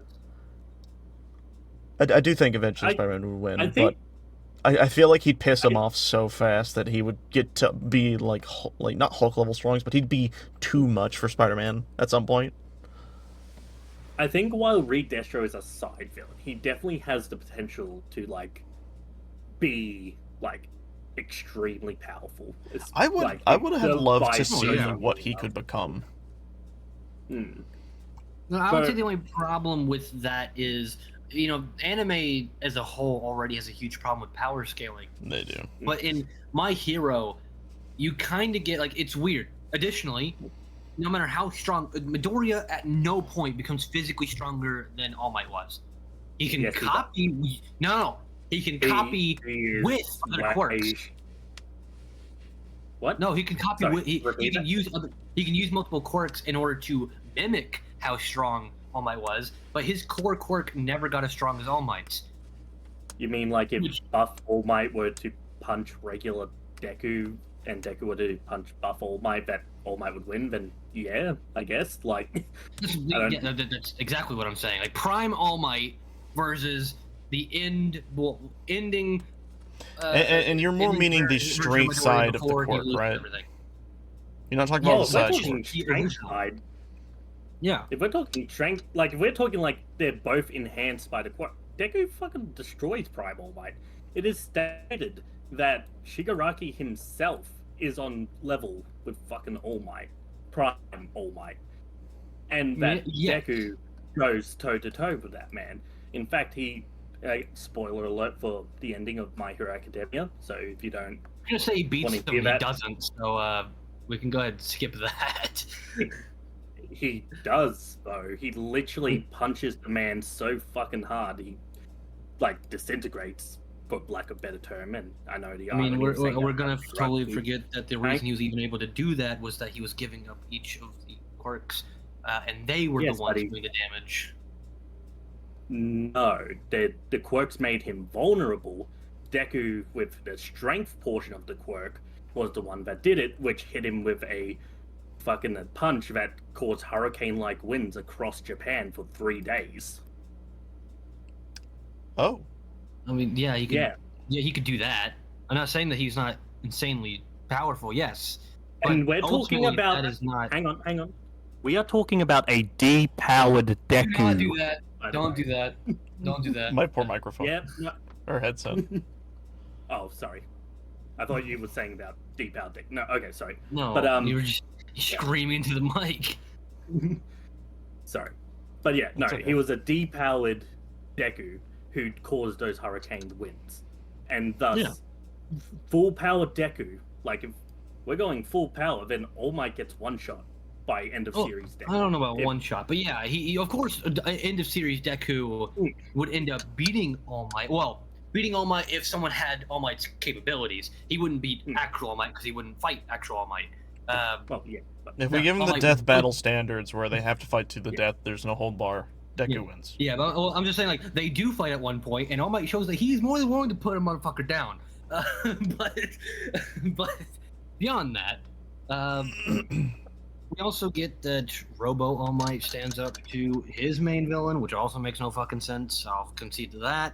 But it's basically power scaling gets really fucking weird near the end, where they just like, we kind of just want everyone to live, so everyone gets superpowered. Yeah. I mean, hell, if we're gonna go really deep, as far as like the main cast goes, Bakugo is outright the strongest because he can go the fucking speed of light, Oh dear. and you can't fucking hit him. So, like, I'm sorry. Motherfucker. What did you just say to me? dude, like, he doesn't instant transmission, but he goes so fast even Shigaraki couldn't keep up with him. So it's like he breaks the sound barrier. He does do that. He doesn't go the speed of light, but he does break the sound barrier. Which Is is that also when his heart explodes? No, that's way after that. Was That's that? actually a year and a half after that in real time. No, that's afterward. He That's does when he not killed- get anywhere near the speed of light. I don't know where didn't say you're speed getting of- that from. That was an over-exaggeration. I came back and said, but he does break the sound barrier. So he's definitely the speed of sound. And- He's not the speed of light. I just wanna point something out here. Oh dear. The Class 1A battle versus Deku. Literally, he literally states that Ida is the only one who's able to go fast enough and withstand the sheer force of that speed to keep up with Deku. But And that's why you know they that- boost him. So you're saying something that happens before this event, saying that there's a standard, and you're saying that there's no new standard, even though he does something that even at the time they're like, holy shit, he's able to do that. So Is this like at the time, I'm so Ida is the only one who could confused. do that, but later on, Bakugo goes faster than Ida. Yes, this is like a few days after that event. Like it is. What training Yeah. do you think Bakugo He doesn't has go any had? other training. Like, there is no training between those two events. Well, I'm okay, not saying I there's need to training. make sure. I need to I'm make. saying he Okay, does it. hold on. I need to understand something. So when in the storyline does Bakugo become faster? When? Okay, And then we can so- pinpoint things from there. So, post the moment that you mentioned, Quinn, which is Deku versus Class 1A, post that, they are in the war. This is the end of the war. In fact, this is about give Bakugo 10 minutes, he's about to kill the main villain of the entire story. At least physically. The main villain, All for One, has All Might above his head. He's about ready to rip him in half because that's what he wants to do. Because, the whole Night Eye saying that he was going to die a horrible fate, all that kind of stuff. They even bring that back. So Midoriya is like, oh no, I'm not even as fast as I can possibly be. I wouldn't be fast enough to go over there and save All Might while also trying to keep off Shigaraki. Shigaraki's also like, haha, you dumb bitch, you're not going to be fast enough to go save All Might. And then they immediately get the fucking gust blown out of them, and they're like, what the hell just happened? and they look to the right, and Bakugo has already grabbed All Might out of his hands, and then just blasted All for One. So he is at one point faster, even if it's only the once. You don't see it again, but at one point he does go faster than even Midoriya openly says that he could not do. So it's like keyword there. While holding off Shigaraki. Yeah, it's not about could. I wasn't saying like could Midoriya potentially reach that speed. It's that he didn't. Bakugo was completely uncontested by any villain, allowing him to get a clear shot to All Might. That's true. I would say he did, have an open chest 15 minutes prior, but yes, that is true. I hate that so fucking much. Like, if you're gonna kill off a character, then. Well, to be fair, he didn't want to kill off Bakugo. He just wanted it to be a moment. Yeah. He had no intentions of killing him off. Everyone knew he wasn't going to kill him off, but if I'm being honest, I do think the story would have been a bit more impactful if they did. It's like killing off Vegeta, though. You can't kill off Vegeta. Well, technically they did, and then they just kept bringing him back. Yeah. That is true. They did bring him back. Which is actually what they did with Bakugo, because he died. He was dead, and then they brought him back. Even when he was dead, they still brought him back physically. Even then, before they actually revived him, so he was never out of it. Well, he was a ghost, and then he disappeared, and then he came back. Anyways, point being, Deku's point was that if he tried to go for All Might, Shigaraki would just get in his way, attack him, try to take. Absolutely. That wasn't what I was contesting. So I wasn't saying that. Yeah. The point. Okay. So if you put Deku and Bakugo right next to each other, straight line, both of them in their prime, just straightforward shot, Deku is gonna hit that finish line. The problem that you did, the one thing that you probably can't admit to yourself is that they would be even, not even because Deku may not be faster than All Might in raw power, or not All Might, might be faster than Bakugo in raw power. It's the fact that he wouldn't want to pass Bakugo. He has no intention of passing Bakugo. Well, no, but that's not what we're talking about, though. Yeah, this is actual stats, though. Who he is, though. You can't remove who he is as an entity. But if you're talking about stats, you're not caring about the feelings. You're talking about their stats. Okay, so I'm saying if they were in a race that they didn't know they were competing with each other, yes, he would beat them. Even if they were in a race that they knew they were competing with each other. If they're competing with each other, then they know that. So Deku wouldn't be able to go as fast as he possibly could, because in his brain he's already lost to Bakugo. He isn't lost, but he's already tied with Bakugo. He limits himself mentally to where he can't surpass him. That's something that they do on purpose. That's a character flaw of him. He does that with All Might too. Your logic gets astounding sometimes, but That's what the fucking creator of the series has implanted. I just want to state, I don't know if any of that works in the face of like the original tournament they had way back in the day, where they were all all the original students and a bunch of others from different places were all doing contests with each other, and Deku was not caring about being equal with Bakugo. He was very explicitly going beyond him. Even though he lost to he lost to ultimately. No, he didn't lose to Bakugo. He lost to Todoroki because he was trying to unlock Todoroki's full potential. Yeah, so I'm saying ultimately Bakugo won the tournament. That's what I'm saying. Ultimately, that's because he was given that. Also, I want to point out. Still had to fight for it, but yeah. I want to point out there was a literal race before that between Bakugo, Todoroki, and 100%. And Deku won that. Yep, he absolutely did. You know who won the one before that? Todoroki. So it's like they each took one. Oh. Todoroki won the points battle, didn't he? Yeah. No. Yeah. So the cavalry battle he won, and then Deku won the race, and then Bakugo won the actual fighting tournament. So they each won one. That's how you keep them relatively even. The point I'm trying to make here is you're saying that Deku's going to have this mental block in his head that's going to prevent him from going all out to win a race against Bakugo, when literally in the second season of the show, it shows Deku going all out in a race to beat Bakugo and Todoroki. Yeah, I was about to say, that mind only works whenever he's trying to not kill Bakugo. In competitions, he's more than willing to go above and beyond to beat Bakugo. But they also show that when they fight directly... Yeah, exactly. Fight directly. We're not talking about them fighting. We're talking about them in a contest. I guess that would be slightly different. Exactly. All right. You know what? Hold on. I think we've gotten to the point. We understand the stats, and we understand that Bakugo is not better than Deku stat-wise. So there is a limitation to him. It's just in what exact scenario are we getting at that maybe he could surpass that. All I'll say is what we're seeing is Prime Deku is just stat-wise better than Bakugo. That was never the of course. I know, but like that's what I'm just saying from like general things, even to speed and all that. We do understand that is the case. But moving away from that scenario, moving away from this conversation is going to go down a bad path. We keep doing this because it always happens. Let's move on to the prompt thing that you had prepared for us today, because I think we're getting to that time. Relatively, yeah. No, we're beyond that time. Yeah, so we're gonna do a little, segment of segue. I don't know. I need to recover after that. Breathe it in, breathe out, breathe really fast, and then calm down. You do little box breathing where you do 4 seconds in, 4 seconds out, that kind of thing. And breathe in, hold your breath. I'm sorry if it seemed like I was annoyed. I really wasn't. I was enjoying the conversation. Oh no, I was too. The problem is, well, one would go on for hours, and two, Cody just doesn't care. No, I care. I just don't want it to devolve. Oh no, I think we were fine. Anyway, I think the problem is it's me and Kiwi, when we get into we're passionate people. Very passionate. Very passionate. Yeah. And then it can we just so happen to disagree on one character explicitly. Yes, no. It's so pivotal that you two love and hate just this one person so vitrally.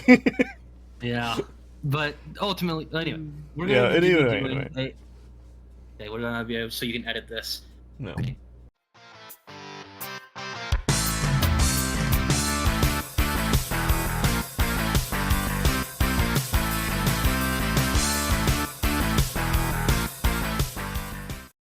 So we are now going to be playing a little game of Debate Club. So each of us are going to put forth a prompt, and then we're going to select each of the other two people to be for or against said prompt. So we're each going to do one. Anybody want to go first? I do, because mine's going to be a funny kickstart. All right, go on. And I know exactly how to do this. All right, so here's the deal. Yep. Quinn? Actually, no, sorry. We'll start this with Kiwi. Kiwi, sure. I want you to defend. Yep. I want you to defend the Velma show. So I'm for. I'm for the Velma show. Defend the Velma show. Oh God. So you're Quinn, I want you to burn it down.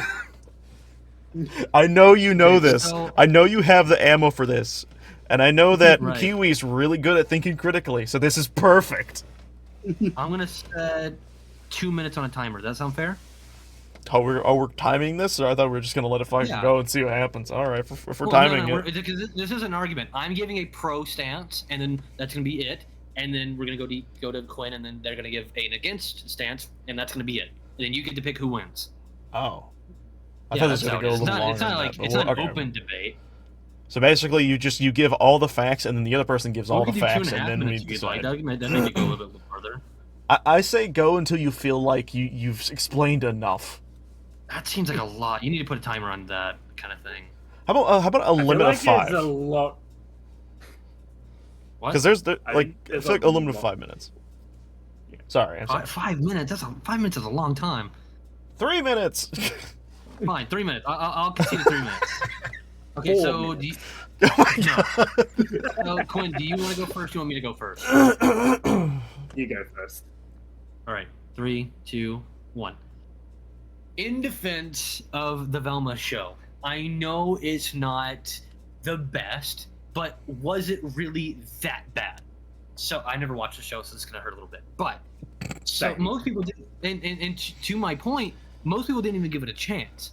So it's can something really be bad if you never even attempt to watch it?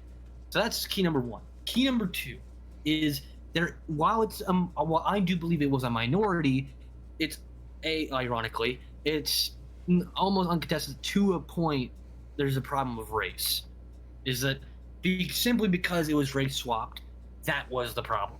People didn't even begin to care about the story or the writing being an issue.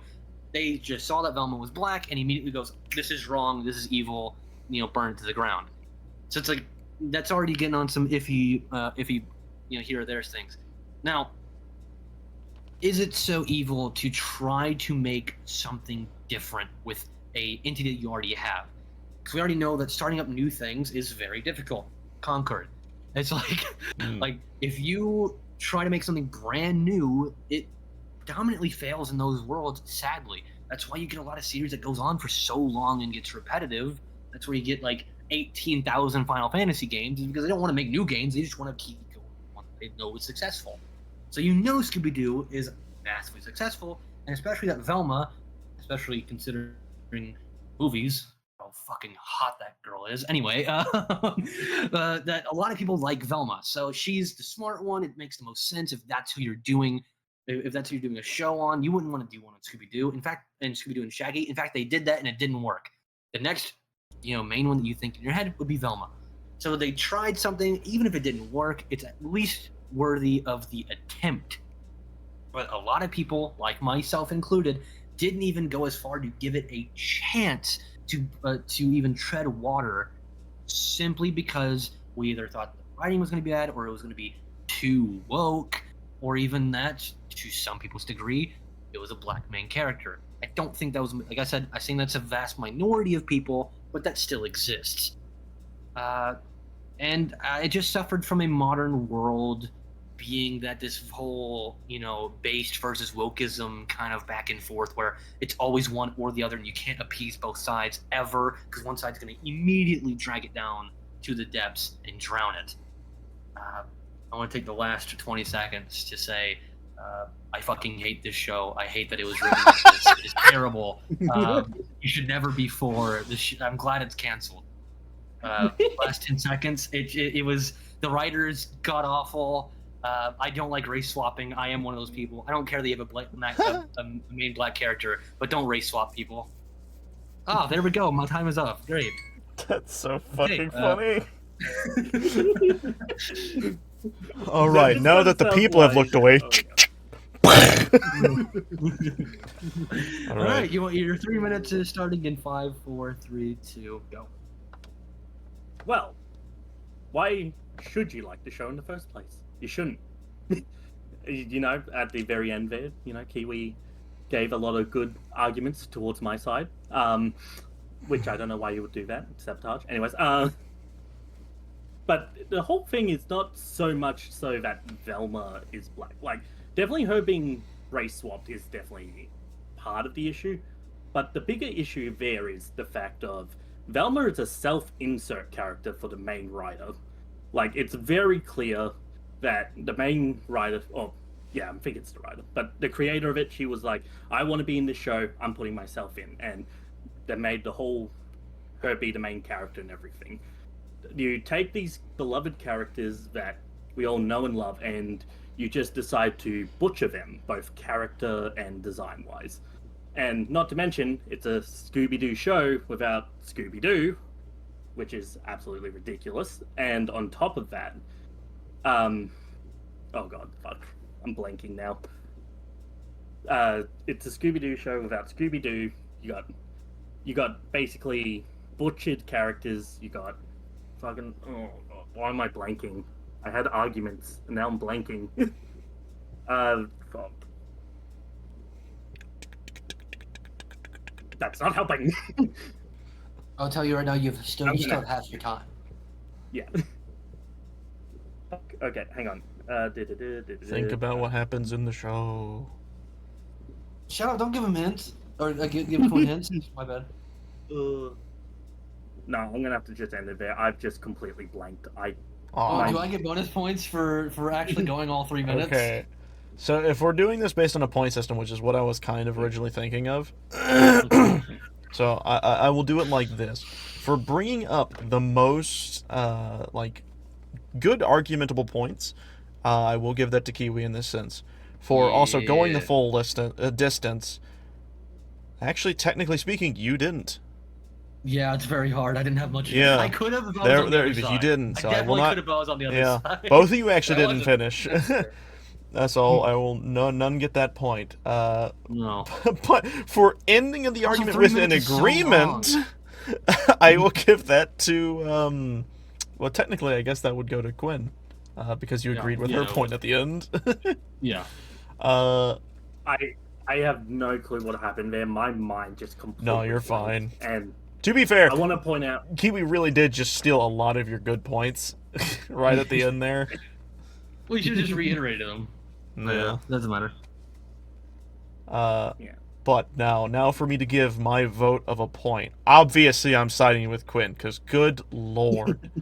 So the end vote goes to Quinn. This isn't what side you believe in. It's what side had the best arguments. Well, I know, but yeah, but the point of the argument is to make me believe in their argument. And even at the end of your argument, you agreed with Quinn. And even at the end of their argument, with even what they said, I still 100% agree with Quinn. I'm not trying to sit here and convince you because that was going to be impossible in the first place. Well, that's the point though. That's the point of this little problem. Who had the? It's this yeah, who had the best? Who had the better debate? Yeah, and part of having a good debate is being able to convince the person you're trying to talk to. But you made it impossible. I was never gonna, even if I made up the greatest. Well, no, you brought up good points. I was never gonna change your mind. No, well, here's what I was gonna say: is you brought up really good points, but you turned on yourself near the end. You'd know it was funny. Come on. I do agree, but that really stabbed yourself in the ass. I'm trying to be entertaining here. What I was gonna say is, if you hadn't have done that, you would have won. Right. With the points I have given you, you would have had, I think, 2 points. I'm counting that as a moral victory. You can take the real victory, but I'll take the moral victory. Yes. Point-wise, it does go to Quinn, but... Even though you said I got more points. But that's... Well, no, you only had 1 point. Because you stabbed yourself in the butt, that point was... You gave me 3 points and you took one away, so it's 2-1. I didn't give you 3 points. I gave you 1 point. We listened because remember, you didn't finish your prompt. I got the closest by far. You got very close, but you still didn't finish.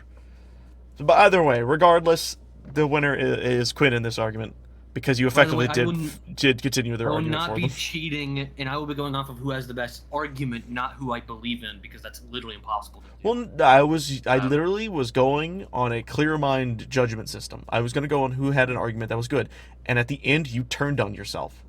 Legitimately speaking, that's the worst thing you could do for an argument. Quinn did. You did, but you turned on yourself and was just like, yeah, no, by the way, my argument's useless. If you had stuck to your guns, it would have been good. That would have been like a Trump at the end being like, oh, so I'm a horrible, horrible person. You should never vote for me for president. By the way, don't vote for me. Horrible. Don't do it. It's not worth it. The South Park version of Trump, which is exactly what it does. Anyways, that aside, who's next? Do you want to go or do you want me to go? I just want to point something out real quick. Yeah. I've been awake since 9 p.m. It is currently 11:42 a.m. So that's probably why my mind just blanked. No, it's fine. Yeah, that makes sense. That'll do it. Well, we'll probably wrap up after this game. Well, yeah. After this game. So, yeah. So, who wants to go next? Me or you? You. Do you even have one? Yes. Okay, good. All right. I want an argument of in defense and against the FNAF movie series. So specifically, if the movies could be a good series going forward, or it's already kind of in the dumps. So I'm going to have you, Cody. I'm going to have you be for, and I'm going to have Quinn be against. And I want Quinn to go first. Oh. Okay. All right. Buried in the sands. Yeah. Oh, God. Are you ready? Okay. Yeah. So starting in 5, 4, 3, 2, go. Have you seen the movie? My God, that was an absolute dumpster fire. It has William controlling the robots, but with some weird fucking picture. You got William Afton showing up immediately and then fucking dying. He had like 10 minutes of screen time. They built a fucking pillow fort. The robots, even though they're meant to be possessed all the time in this movie, apparently, it's like, oh, but they don't have their fucking white dotted eyes. Like, that is weird. And like, I'm all for the red eyes being William's control of them, but that was about the only thing that movie got right. Everything else was horrible. They had Vanessa showing up. It just made no canonical sense. And these are the people we are trusting to this entire franchise.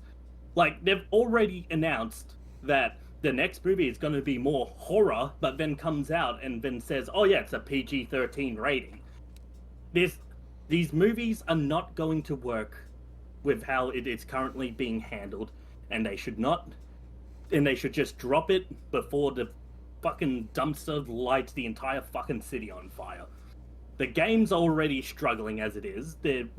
All the stories are just becoming convoluted and just unnecessarily annoying to listen to. Even to just...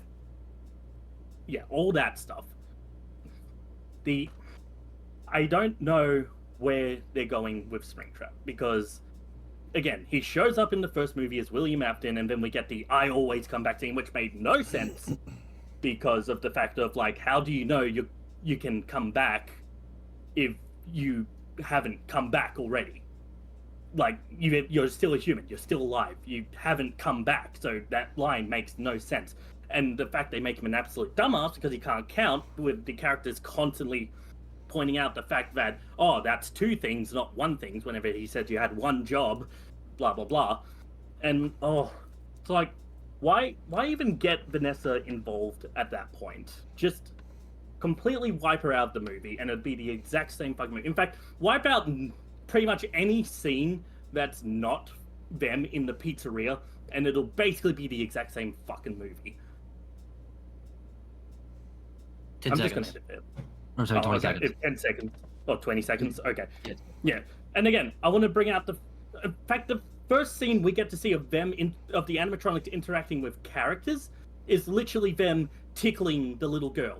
Oh, and the fact that it was meant to be an R-rated film where it was going to have that big death scene with all those people who broke in.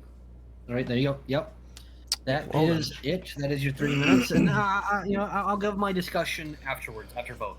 All right? So we'll just go straight into Cody. Are you ready? I am ready. All right. 5, 4, 3, 2, go. So the movie itself had its faults, but I think they could have taken it in a direction that would have been a little bit more interesting and less the way it was, and still keep a PG-13 rating on the movie. And the best way I can say this is change the perspective to almost always be William, but also change where the movie starts. Instead of venturing through, he's already in this murderous rampage of killing kids and stuffing them in suits. We move to him starting the company with the original partner he had. And from there, you have this, what just looks to be normal movie, and everything's going fine. And then you start slowly seeing his real side. And as the movie goes on, you would get to a part where he's dabbling with these animatronics. His tendencies for this murderous attitude is starting to peek through with these designs. And then we have the first accident, the situation with Baby and his own daughter. And then him learning that for some reason the machines become possessed by the ones that kill them, or the ones that are killed by the robots. Or I think I said that wrong, but either way, you get the gist. Having him then going from this, where he is now, where he had these murderous tendencies, but now being this sunken-in man who is dreadfully worried about what had just happened to his own daughter, but then realizing through experiences he's witnessed through Baby, after the death of the child, that she's not exactly gone per se in the same extent. But maybe having the movie focus on his evolution and learning of this possession that can occur. And then you see his other partner start to see his insanity really starting to set in. And he maybe goes through an attempt to stop William, or just departs seeing this going bad. And then we get to the point where later in the story where he's realizing things are the way they are, and like he might get discovered, and we keep going on to like different phases of his life after this, or we just decide to hone in on the current movie. We could have it be a situation where he decides that this needs to be locked up and he just leaves, but then we quickly phase into what happens in the with I cannot remember his son's name. But we could. Which one do you need? The one that like hunts him down. But we have. Mark. I think it's like Wait, Mark or something like that. But it's Michael. There you go. Michael, yes. So we have Michael in the original. In the original game, the baby was introduced. Michael is the one that's like going through all these facilities and stuff. He's learning. So maybe we have a movie focused, then shift from William's perspective to the Michael perspective later on, learning what his father had done, and then we end the movie with the realization that his work led to something a bit more supernatural, and that's then time. All right. Okay, so big notes on both sides. I would say let's start with the 4. Notes being, 1, obviously you haven't seen the movie because the main character in the movie is Michael Afton. Yeah. So we can't cut to his version of events because the original movie is his version of events. So it's Michael, but he's in a different scenario. Also, Elizabeth the girl who gets put into baby doesn't exist in the movies yet, because she's actually replaced by Vanessa, and her twin sister, who is never mentioned at all, and who is also not also called Elizabeth. She's called something else. I forget her name. And then additionally, you get the fact that Henry Emily is never mentioned, who is the partner that you were mentioning before, and William Afton isn't British like he is in the original series, where he actually comes over to specifically work with Henry Emily and his daughter, I believe. Yeah, his daughter, who ends up becoming the puppet. So that's kind of our main things, that there seems to be gaps in knowledge, not really in your argument. I do think that following more in line with the games would be better suited overall, which is kind of what you're getting at ultimately. So switching over to against, you reiterated a lot of similar points. You used a lot of cursing, which isn't bad, but it's not great for a debate topic. But ultimately, that is true. That is true. Point. So I'll take only half a point off of that. But no, I don't think that ultimately matter, because yes, I do think the PG-13 element hurts it, at least in the way that they were filming it. I don't like that 4 didn't mention that Markiplier wasn't in the original movie and that he could be in the next one.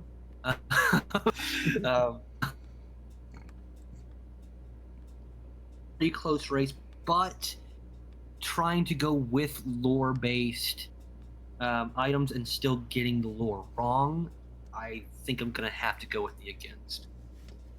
Okay. Well, I guess 2 for 2. Look at you. Yeah, I'm the best. Australia's winning. Oh, there you go. Wow. The only war in if you Australia had, can win. if you had, even if you didn't get, I don't care if you got the movie details wrong, like Michael. Well, no, because what I was saying in my argument was, instead of going the way the movie did, we changed how the movie went, and so we changed parts of the story. Oh, you just like forget the previous movie. Let's kind of restart. Yeah, kind I of say, because it's not unforeseen that movies have just restarted after making the first movie. It's happened. Oh, that's before. fair. I didn't cop that. That's what you're trying to get. Yeah, no, I was saying basically restart and rebuild up trust But no, by having a faithful rendition. Mind you, against wins by half a point. So it was pretty close all the way around.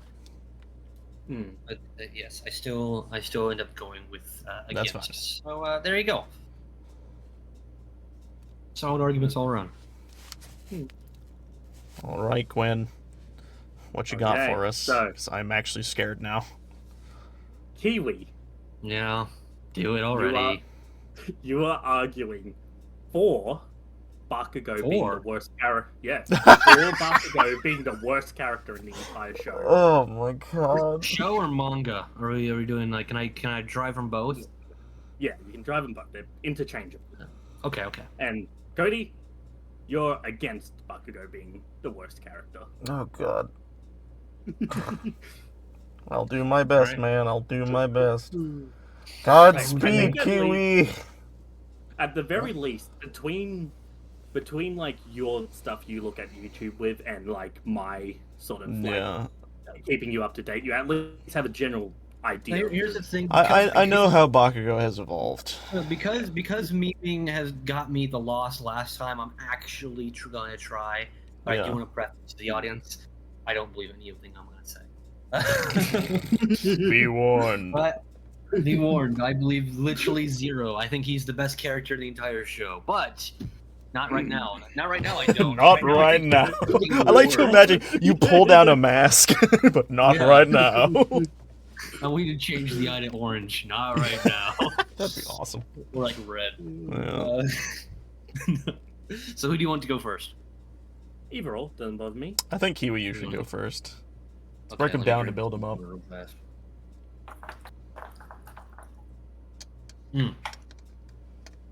Wetting my throat. All right. Mm, 5, moist. 4, 3, 2, 1.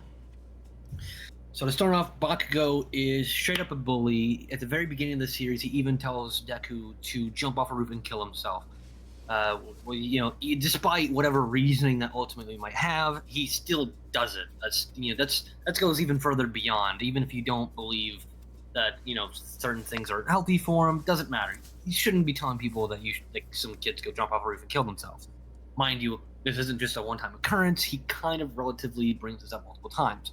Later on, he goes, well, it's kind of more of a cutaway joke. He does continuously call people extras, showing that he has such a dislike and disdain for anybody that's not, quote, in his class. And I don't mean classes in Class 1A. I mean classes in classism.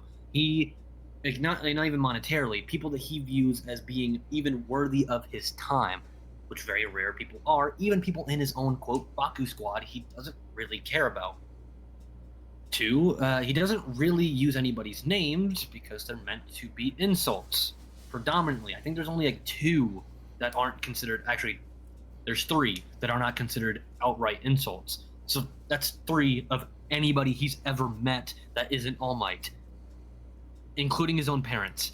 And while he might be a product of his parents, we can go into that. He just, despite any type of, childhood trauma he may have made raised in, the way he still acts towards his parents, let's just say, if I acted like that to my mom, I would be dead.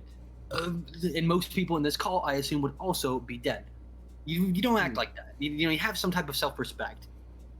If you look at the end of the tournament arc, they have to muzzle this guy. It's just a fight. Even if Todoroki didn't try, 1, it wouldn't have mattered. You're resistant to fire. What do you think his fighter's going to do to you, buddy? You literally explode things out of your hands. It wouldn't have mattered. In fact, it would have helped you. You could sweat more. You're more likely to beat Todoroki if he uses your fire.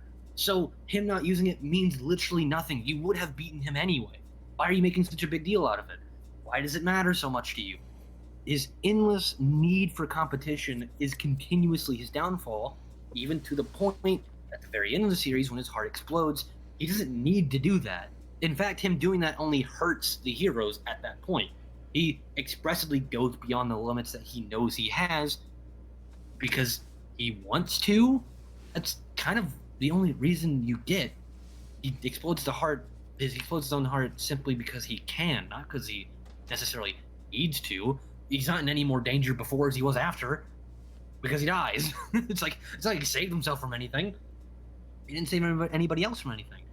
He also, I'm gonna run out of time before I'm actually done. I could have kept going, but there's no point in getting into a new argument because there's only 2 seconds left. There you go. I had a few more points. Finishing. What? I did. I'm kidding. It's not that I didn't finish. It's actually that I had more points to go off of that I didn't even get to. Yeah. Yeah, no, it's all good. I understand. I was just joking. All right. No, I looked down. I saw 10 seconds. I was like, I'm not going to be able to actually iterate my next point. So I was like, there's no point going on. All right. I'm going to do my best. Probably not a good job at it, but we're going to try. Just mention Vegeta and you win. Believe it or not, I was. Okay, are you ready? And Sasuke. 3, 2, 1, go. And speaking of Vegeta, we are actually going to talk about why Bakugo is his era of Vegeta. And because Vegeta is one of the most liked characters in most animes because of his evolution of existence. Vegeta himself has started from villain to basically anti-villain or anti-hero at the point, to back to being a villain again, And then later on, just fully going back to being a true hero. He has gone through his evolutions, and similarly to this, Baku has done the same. He started out as this this arrogant piece of shit. He was just a bully. He started out kind of like a villain, especially with what Kiwi had said before. He even threatened to for people to kill themselves. He was, in effect, the early Vegeta stages of his life. And then later on, when he gets humbled by Deku, he starts to realize he is not as important as he is, and he takes a step back to kind of assess himself. And you see this throughout the show and the manga as well, where he starts to take less of a leading role, as he always tries to, and starts to kind of help a little bit more. And you see this way later on, but even though all of this is happening, he eventually just cannot contend with all of this information, and he ends up fighting Deku again. Very similar to how Vegeta ended up going Majin and fighting Goku again. They were both in that power struggle of, I need to be better than you. And at some point in the fight, it comes down to the fact that they realize that they are strong in their own rights, but they don't have to be the strongest. And Bakugo eventually learns this through whatever means it is in the fight, whether it be with All Might helping him or any other situation similar to that.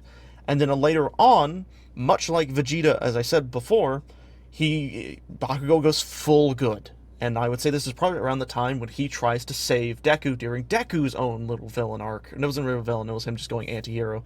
Or vigilante, there it is. And he was wholeheartedly trying his best to make sure his friend does not go on over the edge like he himself was similarly doing. There was a point where when Bakugo was kidnapped, he did have a moment of hesitation on joining the villains, but he chose not to because he truly believed in himself that he was a good guy and didn't want to be a bad guy. And at that point, he saw Deku doing the same, and so he helped Deku to the best of his ability to pull him out of that rut, and it worked. He even, at that point, after all the bullying Deku has gone through his own words, he apologized for all of it, and let loose all of that pent-up, feelings he's had, and just completely let himself go.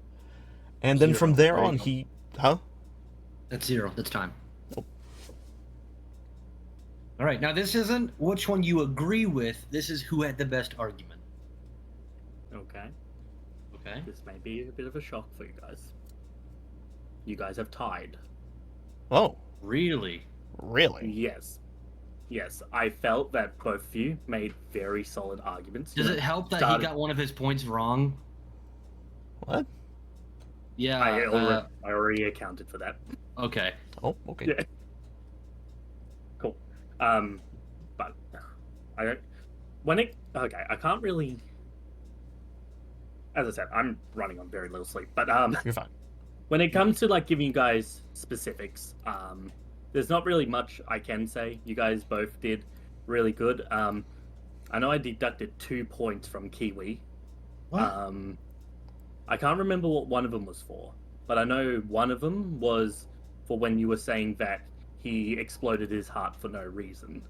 That is not at all what that was. He didn't even really mean to explode his heart. It just that his quirk was just being amplified.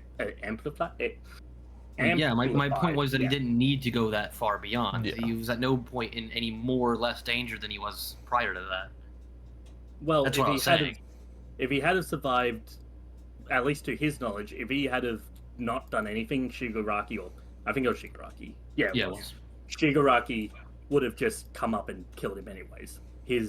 The whole thing was that his quirk he basically had a mini quirk evolution, and it just made his explosions more powerful, and because of his already battered body, it was unable to actually withstand the power of that explosion. Alright. Yeah, so that's one of the points. I don't remember what the second one was. But yeah, you guys have... Oh, so I got marked off on a point that you don't even know? You got a mystery point. You got a mystery point. I feel like I should get that point back, because if you can't name it, come on, man. Come on, man. I can go and I mean, I can look once Cody uploads the video and find the exact reason I.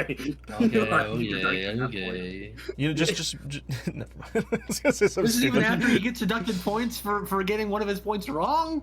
This is bullshit. That's funny. No, as I said, I didn't give him a point in the first place because he got that point wrong. Okay. So it was a I technical. think I know what I got wrong. What do you think you got wrong? The Baco being kidnapped part, Yeah, you did. where I said he contemplated. Yeah, he never did. Yeah. I knew he didn't. I just wanted to make that connection. Okay. Okay. Yeah. Oh, so when you said it, I'm like, what? He immediately tells him to go shove it, and they might as well Yeah. kill him.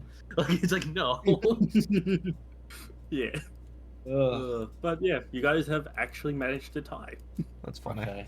Once again, I would like to take the moral victory for a point that you didn't even know you didn't even know you would deduct from me. But you know, we are deducting the rest of the episode as we are now coming to an end for this Yeah, podcast. deducting. There's actually more episode on the Yeah, member version. on the version membership, you will not never now. see. Exactly. But yes, We we don't are even have ending- memberships. We are bringing this to an end with obviously with the games having won by Quinn here. Congratulations! Clap, clap, clap, clap, clap. You didn't even give a second place. What if we tied for last? Yeah, we did. Hey, you know, Well, second place is the first technically- loser. Yeah. It's true. I guess we're both the first and last loser. Yeah, we are. But regardless of Put the that, loser cap. Put the loser cap. regardless on, of that, I would like to thank Quinn for joining us for this session of the podcast. Yeah. Next week is the Halloween episode. In their description will be their channel, so go check them out. They for a while posted things on what ifs for My Hero and other things. Go check them out. They're actually really good. Wonder if you can tell what my favorite anime is. Yeah, I wonder. I think it's Death Note. Yeah. Also, Oh, go yeah, check. definitely. Obviously, go down description. Check me and Kiwi stuff out there. It's there. But more importantly, don't forget to like, comment, share, and subscribe. But also, go join the Discord down there. It's free. You just join, become friendly with us. That sounds weird. Just join us. Be a friend. We're not Minecraft YouTubers. We're not. Well, we're not those We're not. Minecraft YouTubers. No, we're not Minecraft YouTubers at all. Well, we play Minecraft. I guess we're not Once a just week, solely. doesn't count. Or I guess we're Yeah. not solely Minecraft YouTubers. Yeah, sure, We're it's gamer fine. YouTubers. That's Yeah. what we are. But anyways, with all Really, next that episode being, is also the Halloween episode, so you can look forward to that. that is true. I But don't think I was yes. there for the Halloween episode, but oh well. Yeah. But, I actually thought it was the Halloween episode, but I was like, nope, No. there's gonna be one more before. yeah. I don't know who we're gonna get on for I that. think every time I try to get Dylan, he's really busy, so I'm going to try and wiggle Cameron into this one because he's the next person to be voted I for. really would want Cameron in. For, I think it for would the be Halloween really episode. funny for Cameron to be there as the Halloween Because that one has to be know. the Goku Superman debate. God. I don't remember, which side is he on? Anyways, Didn't he he's switch on the sides? Superman side. Oh, he's fucking wrong. Oh, I know. We'll get to that. All three of us, I'm pretty sure, agree that Superman loses. But we'll get to that eventually when that episode arrives. This is just a salty, to be continued for that episode. Yeah. But from then on, we are going to be ending. So thank you all for joining, and we'll see you all Oh, next it's already time. over. Have a good one, Bye. everybody. Bye. Bye. Bye.